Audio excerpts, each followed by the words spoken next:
un periodismo de propuesta, y que yo me sueño, Roque, haciendo preguntas como, yo no soy mamá, pero ¿cómo explicarle a mi ahijado que tiene 4 años un problema de la realidad? ¿Cómo le explico yo a mi ahijado que se está quemando la selva del Amazonas, entendiendo a los niños como sujetos absolutamente importantes dentro de la construcción de una democracia? Roque, quiero hacerle una pregunta. Usted tiene un muy buen amigo que es psiquiatra y a usted le gusta mucho hablar con nosotros de psiquiatría. ¿Qué le ha dicho él que qué pasa en nuestro cerebro cuando hay conversaciones?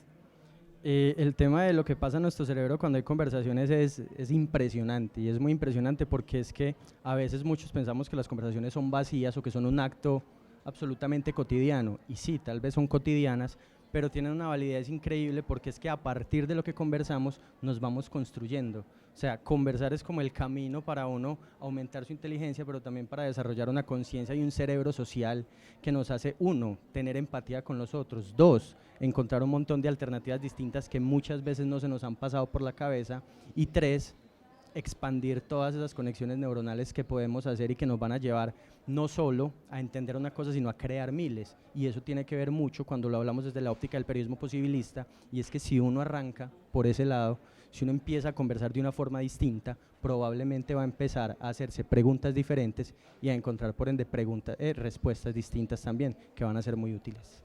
A Steven Pinker también le preguntamos en aquella ocasión en la que lo estuvimos entrevistando por lo que sucedía en nuestro cerebro cuando nosotros teníamos una buena conversación. Por eso precisamente que tú apuntas, y es que socializar y conversar son 2 elementos claves para tener un cerebro sano.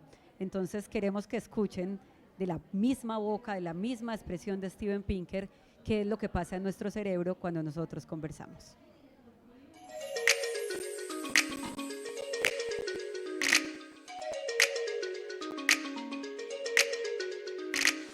Well, the conversation is how we get smart. No one is enough of a genius to figure everything out by himself or herself. Humans achieve great things, great institutions, great works of culture, great inventions, great scientific discoveries, because we have language, because it's not just my brain, but it's my brain and your brain and her brain, and we exchange the best of our ideas. That's why you never have a solitary genius who figures it all out by himself or herself.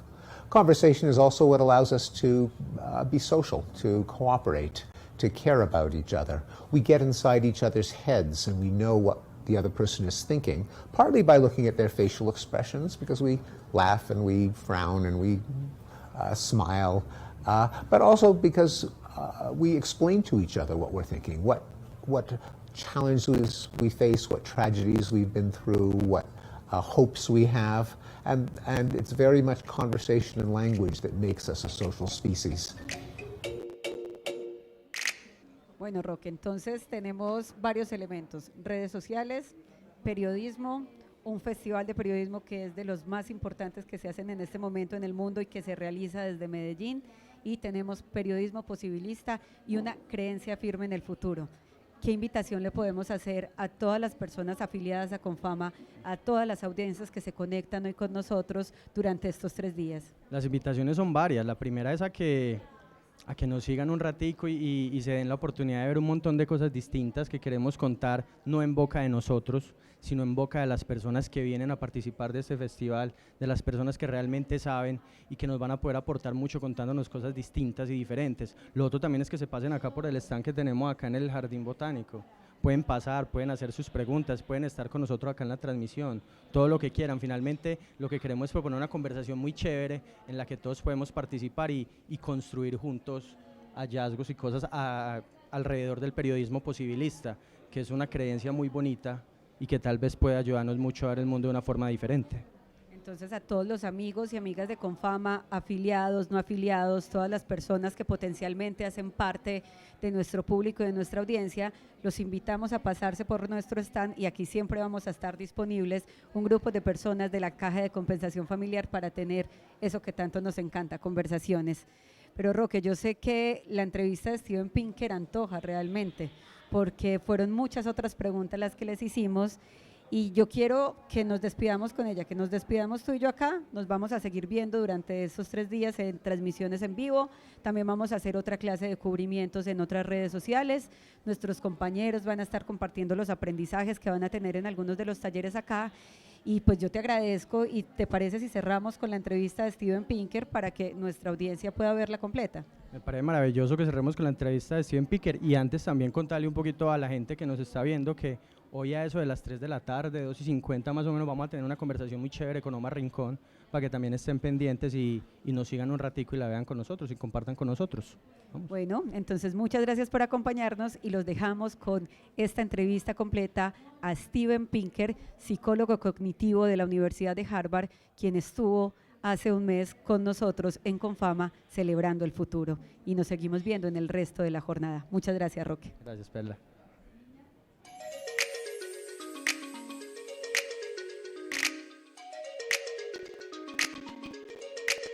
Private companies have led to the huge increase in prosperity that the world has enjoyed over the last 250 years. And we know that by looking at comparisons, like an experimental group and a control group, North Korea and South Korea, Colombia and Venezuela. Societies that have a free market are generally more prosperous, are happier, and of course are freer. But just as with freedom among individuals, where our lives are not completely controlled by the government, but we also have a responsibility to each other not to try to get away with exactly what we can, what the law will not punish. I think that's true of corporations as well. Companies have more than just a responsibility to maximize the profit to their shareholders. They have a responsibility to their employees. They have a responsibility to the country in which they work. They have a responsibility to the planet. These are not incompatible. Sometimes there have to be government regulations that make all companies act in the interests of the society as a whole. Because if it's just a question of conscience, one company might say, okay, well, I won't pollute, but then if all their competitors pollute, their products will be more expensive, they'll go out of business. So you do need rules that apply sometimes to all companies, and that's where government plays an important role, and in protection of workers and in other aspects of well-being. But together with regulations from government, there also just has to be a conscience, a sense of responsibility of companies, that they are citizens and that they are acting for the good of the world as a whole.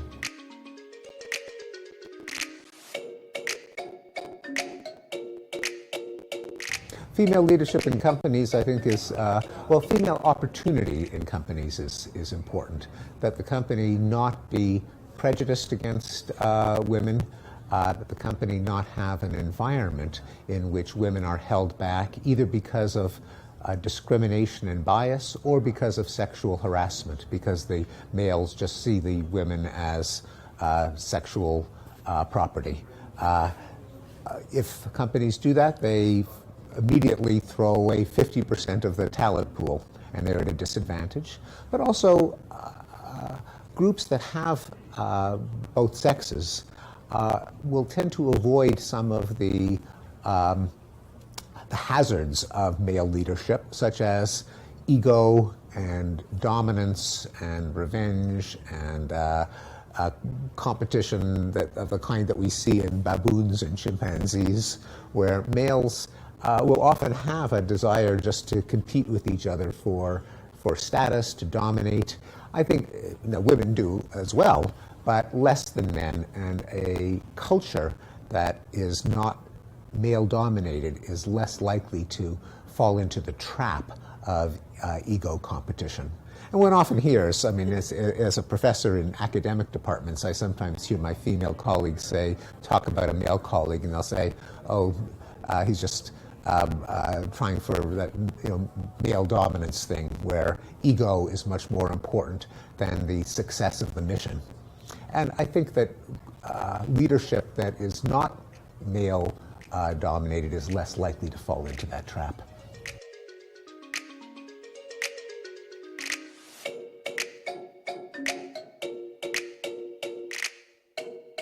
Well, the conversation is how we get smart. No one is enough of a genius to figure everything out by himself or herself. Humans achieve great things, great institutions, great works of culture, great inventions, great scientific discoveries, because we have language, because it's not just my brain, but it's my brain and your brain and her brain, and we exchange the best of our ideas. That's why you never have a solitary genius who figures it all out by himself or herself. Conversation is also what allows us to be social, to cooperate, to care about each other. We get inside each other's heads and we know what the other person is thinking, partly by looking at their facial expressions, because we laugh and we frown and we smile, but also because we explain to each other what we're thinking, what challenges we face, what tragedies we've been through, what hopes we have, and it's very much conversation and language that makes us a social species.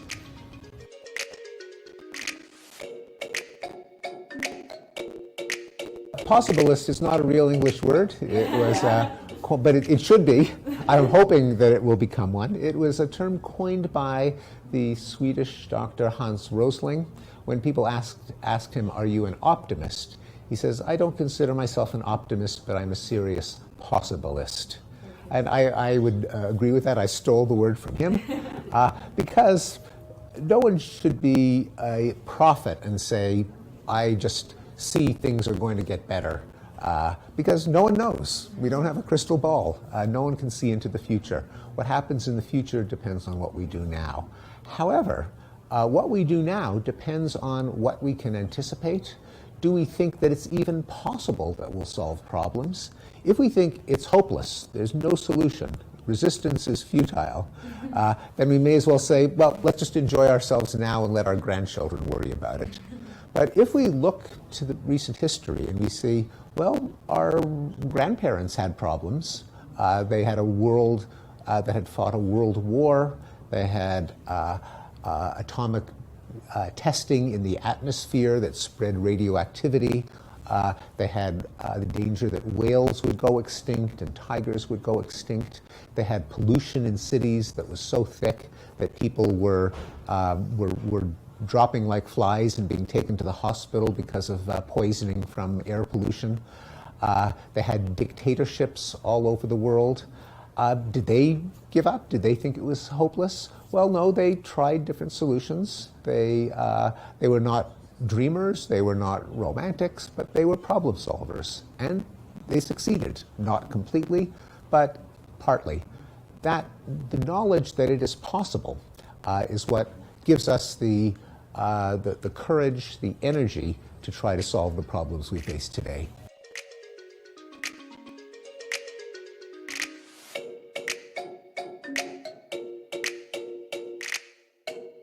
I think when it comes to protecting the environment, there is a crucial role for government, that having people act on their own conscience and just change their own lifestyle is not going to save the planet. The reason is, it's a classic problem called the tragedy of the commons, or a public goods dilemma, where it's, for every individual, it's to their advantage to take advantage of the environment, to bring their cow onto the common field, to use straws if it's convenient, to travel by jet plane. They get all the advantages. The disadvantages are felt over the entire planet. If they make a sacrifice, they are the ones that suffer. Everyone else benefits. Now, if every individual thinks that, then no individual has the incentive to make their own sacrifices to benefit everyone else. Now, maybe if we had perfect conscience, if we were angels, and we thought, if we followed Immanuel Kant's categorical imperative, I should only do what I can recommend that everyone else do. Well, maybe that would solve the problem. But I don't think we are angels. People will always have, even if they have a little bit of selfishness, they will say, well, why should I give up air travel? Why should I give up plastic straws if everyone else is using plastic straws? What the government can do is they can put a tax on plastic bags and plastic straws, or in some cases ban them if it's a trivial sacrifice. Nothing wrong with paper straws.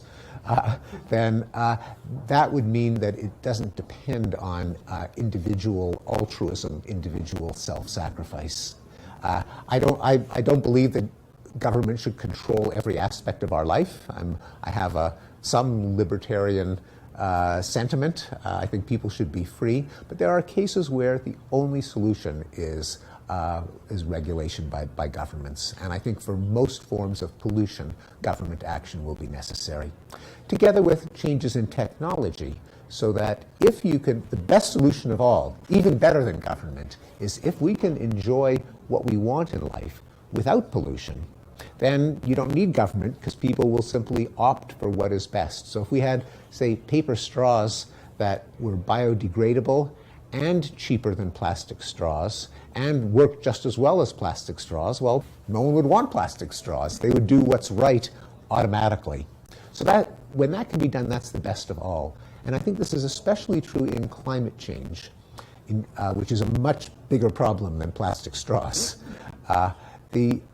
Many people say that the solution to climate change is that people should not eat meat, they should drive less, they should forego plane travel. The problem is every individual will say, well, if I sacrifice my vacation and just stay close to home, what difference does it make? Everyone else is flying. Why should I be the one? I'm not going to save the climate just by myself. Everyone thinks that, and so we're in trouble. So you do need taxes on carbon so that people factor in the damage they do to the environment every time they get into their car or plan a vacation.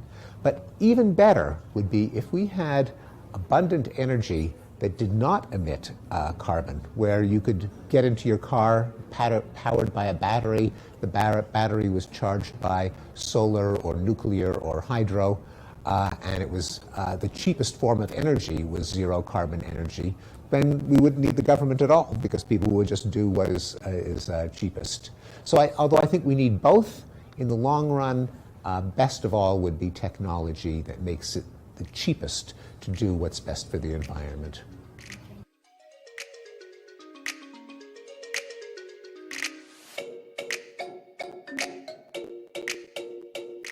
Well, I think we have to identify the damage and figure out how we can contaminate the environment less, and also undo the contamination that has already taken place. Do I know for sure that we can do it? I don't know for sure, but what should we do? What we should do is figure out how do we get from here to where we want to be? How do we reduce the amount of CO2 in the atmosphere? And to outline the pathway and to argue for it as strongly as possible.